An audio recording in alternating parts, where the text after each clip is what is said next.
reality now. The only way to materialize your desired reality now is to enter it now. I repeat, you can only go where you are, and that's a bar, write that down. What you deem to be your destination, so the state that you believe that you're going to be in, with the beliefs and the emotions and the way that you think, all of the 7 keys that we normally deem after we've experienced the reality is what we need to be in now in order to experience that reality. Your destination is your starting location. You can only ever be where you are.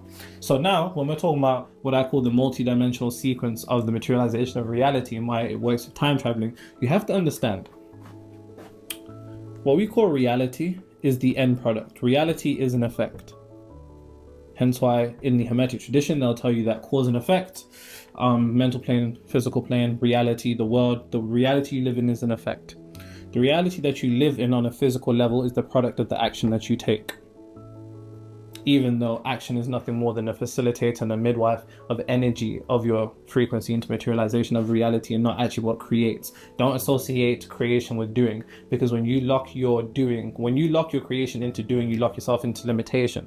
Because even when we're talking about action, action is associated with an effect, and that's like trying to change an effect by changing an effect, which is why no matter how hard you work, if you keep the same state of consciousness, it doesn't matter. If you're in the consciousness of being unfit and you attempt to take action of being fit, it's not going to work, and I'll explain why.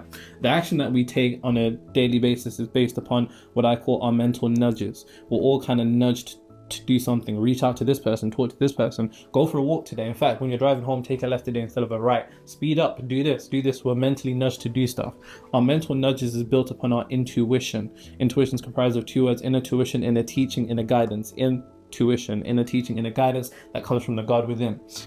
Now, that your intuition is dependent upon your frequency. Think about your intuition like a download, but the source that you're downloading from is your frequency, which is nothing more than a reality. And here's a bar about intuition that I need you to write down. Intuition isn't something that's guiding you to where you want to go. Intuition is the version of you that's already there, remembering what it is that you done to get there. And that's a bar, write that down. And to say that again in more clarity, when we talk about intuition, and let's say you're calibrated to the frequency of your desired reality, your intuition, your inner teaching or inner guidance is transcendent of time. So it's already experienced the reality that you want, which means you have already experienced the reality you want, hence why you can feel it within.